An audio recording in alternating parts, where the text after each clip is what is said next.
I came back to consciousness on a marble ballroom floor, lights spinning above me like broken stars. My ears rang, my mouth tasted like pennies. Somewhere close, glass clinked. A woman screamed, and my name echoed as if it didn't belong to me anymore. When I turned my head, pain exploded, and that's when I saw it. A heavy brass centerpiece rolling across the floor, slick with blood. My father stood frozen, his chest heaving. 2 minutes earlier, I had been standing calm, refusing a single demand. I didn't raise my voice, I didn't threaten anyone, I just said no, and word unlocked hell. I need to rewind because none of what happened that night makes sense unless you understand who I was before I walked into that ballroom.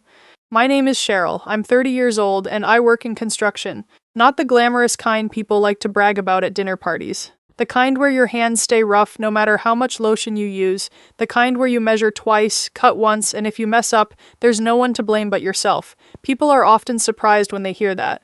Maybe it's because I don't look the way they expect. I've learned to let that go. I don't build things to impress anyone. I build them because I like knowing something will still be standing long after I leave the room. That instinct came from my grandmother. She was the only person in my family who never treated hard work like a phase I'd grow out of. When I was younger, she used to sit at the kitchen table, hands wrapped around a chipped mug, watching me sketch little floor plans on napkins. She'd nod slow and thoughtful and say, if you're going to build something, make sure it discover more global language support, free transcript generator, video editing tool can hold weight. When she passed, she left me a small piece of land outside the city. Nothing fancy.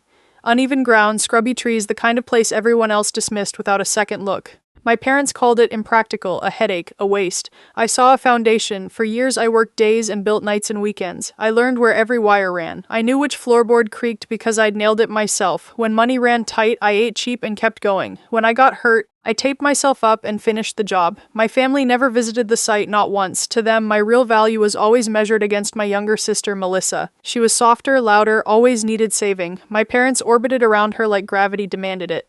I learned early that being dependable meant being invisible. So, when Melissa announced her wedding, everyone called it a fresh start, a celebration, a reason for the whole family to finally come together. I should have known better because families like mine don't come together for joy. They come together when they want something. The wedding was held at one of those downtown venues that looks better in photos than it feels in real life. Tall ceilings, white linens, too many mirrors, everything polished, everything expensive, everything designed to look perfect from the outside. I arrived alone and immediately felt it. That quiet shift in the room, the way people glanced at my shoes. My hands then looked away a second too fast. I found my name on a place card and followed it to a table near the edge of the ballroom. Not terrible, but not close either. Far enough that I couldn't see the head table clearly without leaning. Melissa, of course, was glowing. She floated through the room like she'd been born for it. Dress fitted just right, laugh carrying. My parents followed her everywhere, adjusting details, greeting guests, making sure everyone saw what they'd raised. No one introduced me as anything. When people asked what I did, my mother smiled tightly and said, "Oh, Cheryl's very hands-on, like it was a personality quirk instead of a career." A distant aunt leaned over once and whispered, "That must be tiring," as if building something real was an unfortunate condition. I stayed polite. I always did. Dinner hadn't even been served when my father appeared at my side. Richard didn't sit. He stood too close, one hand on the back of my chair, like he was testing its stability. "Good turnout," he said, scanning the room. "Big night for the family." "It is," I replied. My mother joined him moments later, her smile already set. Elaine had that tone ready, the one she used when a conversation was supposed to sound friendly, but wasn't.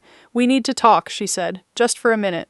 That's when I felt it, the pressure like a hand pressing between my shoulders. They didn't ask how I was. They didn't mention my work. They went straight to the point. "Melissa's starting a new chapter," my father said. "She needs stability." Elaine nodded. "A home? Something solid? And you already have one." I didn't respond right away. I waited for the punchline. "There's a simple solution," she continued. "You transfer the house to her just on paper, a symbolic thing. She and her fiancé will take care of it." My stomach tightened. I asked one question. "What happens to me?" They exchanged a look, the kind that said the answer didn't matter. "You're single." My father said, "You don't need all that space. You can figure something else out." That was the moment something shifted inside me, quietly, permanently. They weren't asking, they were reallocating. I looked across the room at my sister, laughing, my parents glowing beside her, and I understood the truth I'd avoided for years.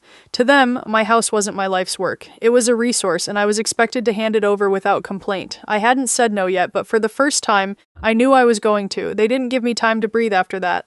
My father leaned closer, his voice dropping tight with certainty. "You'll do the right thing," he said. "You always do. My mother nodded, eyes shining in that practiced way that looked like concern but felt like pressure.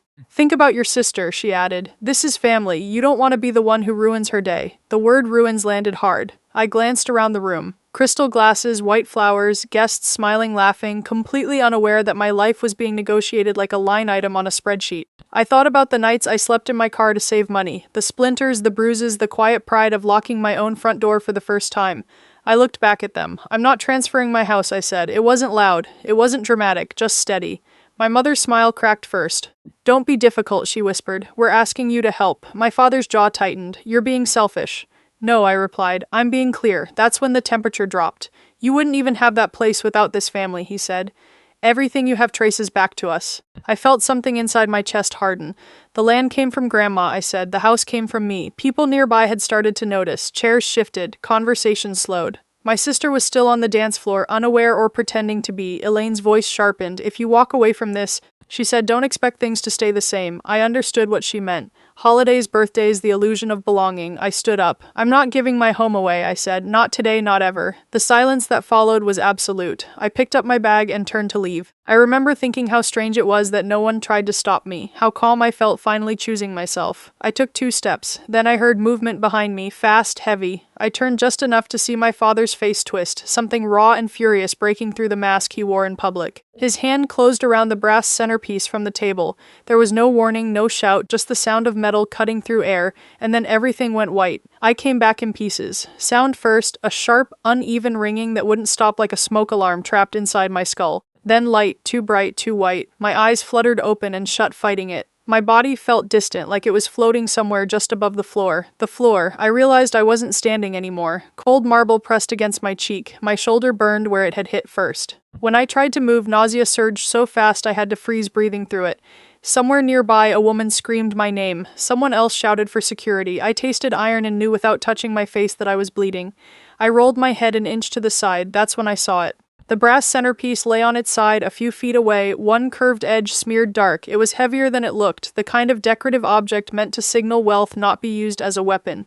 It glinted under the ballroom lights, completely out of place on the floor, like a lie that had finally fallen over. My father was still standing. Richard's chest rose and fell hard, his eyes wide, unfocused. For a split second, he looked almost confused, like he couldn't quite believe what he'd just done. Then his gaze snapped to me, and whatever hesitation had been there vanished. You don't walk away from me, he shouted, his voice cutting through the chaos. You don't turn your back on your family. I tried to speak. Nothing came out. A shadow moved between us. Enough. The voice wasn't loud, but it carried. Daniel. Melissa's fiancé stepped forward, placing himself squarely in front of me. He didn't touch my father. He didn't raise his hands. He just stood there, shoulders squared, jaw tight, looking at Richard like he was something dangerous that needed to be contained. Step away from her, Daniel said. My father scoffed. This doesn't concern you. Daniel didn't move. It does now. Security guards rushed in, one grabbing my father's arm, another radioing for help. My mother hovered nearby, wringing her hands, her face twisted, not in fear for me, but in panic over the scene being made. Someone call an ambulance, a voice shouted. As they lifted me onto a stretcher, the room blurred again. Crystal lights streaked overhead. I caught a glimpse of Melissa standing frozen near the cake, her hands over her mouth, eyes wide, not with concern, but with shock that everything was unraveling so publicly. The last thing I remember before the door swung closed was Daniel's voice again, clear, controlled. Don't touch her, he said, and this time it sounded like a promise. I drifted in and out as the paramedics worked. They asked my name. I answered. They asked what happened. I said, my father hit me. Saying it out loud felt unreal, like describing something that had happened to someone else. By the time we reached the hospital, the adrenaline had burned off, leaving pain behind. A deep pulsing ache that settled behind my eyes and refused to let go. They stitched the cut on my head and told me I had a concussion. I stared at the ceiling tiles, counting the cracks, trying not to think about the fact that my parents knew exactly where I was. The curtain rustled. I flinched. But it wasn't them, it was Daniel. He looked like he'd been through a storm. His tux jacket was gone, his shirt wrinkled, a faint smear of blood on one cuff. He stood there for a second, just looking at me like he needed to make sure I was real. I'm sorry, he said quietly. I should have stepped in sooner. I swallowed. You did enough. He pulled a chair close to the bed and sat. His hands were clenched together, knuckles white. There's something you need to know, he said. Actually, there's a lot. He explained slowly, carefully, like he didn't want to overwhelm me. Over the past few weeks, things hadn't added up. Melissa had been vague about money. Payments, she said, weren't. Bills appeared, then disappeared. He'd hired someone to take a look just to be safe. What they found, he said, was bad. He told me about the debt. Large amounts, rounded numbers that made my stomach drop, credit balances stacked on top of each other, missed payments, bills shuffled around to keep them hidden. And then there was the reason for the house.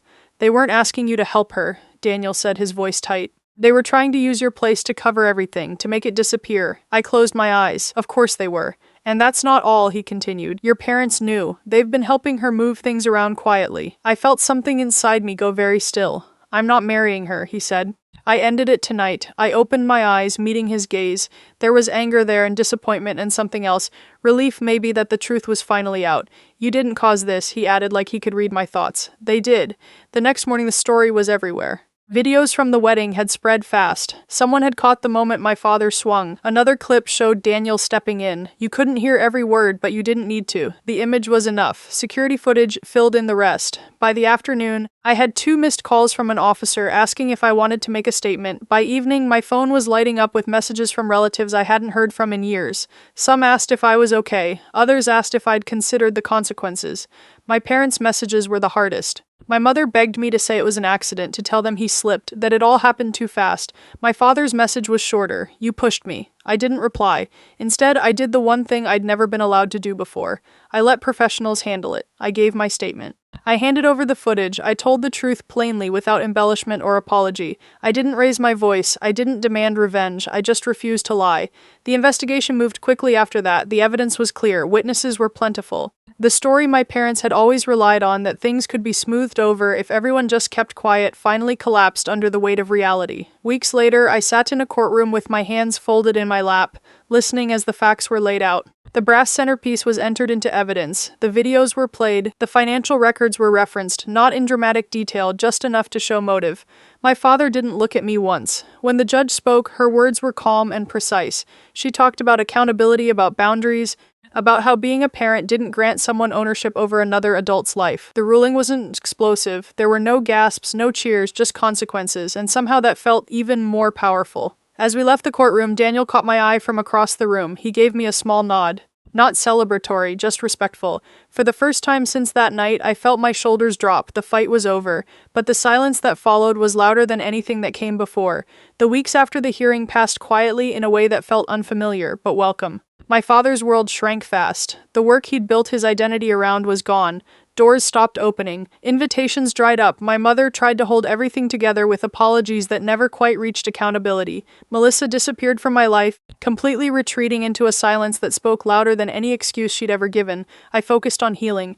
The concussion faded slowly. Some mornings the light still hurt. Some nights the memory came back sharp and uninvited. But every day I woke up in my own house, the one I built, the one no one could take from me anymore. Henry checked in often. He never asked for details. He just showed up with groceries or tools or quiet company. One afternoon, standing on the back deck, he said, "You did the hardest part already. You stood your ground." The legal part wrapped up cleanly. No drama, no backroom deals, just a paper trail, a decision, and a line drawn where one had never existed before. For the first time, I wasn't waiting for the next demand. I wasn't bracing for disappointment. I was simply living inside a life that finally felt like mine. And that peace, I learned, is what real justice sounds like when the noise fades. A year later, I sit on my back steps at dusk, watching the light settle into the walls I built with my own hands. The house is quiet. No demands, no guilt, just space to breathe. I didn't lose a family that night. I found my boundaries. And I learned that love doesn't ask you to disappear so someone else can stand taller. If you've ever had to protect yourself from the people who were supposed to protect you, share your story below and hit subscribe so you don't miss the next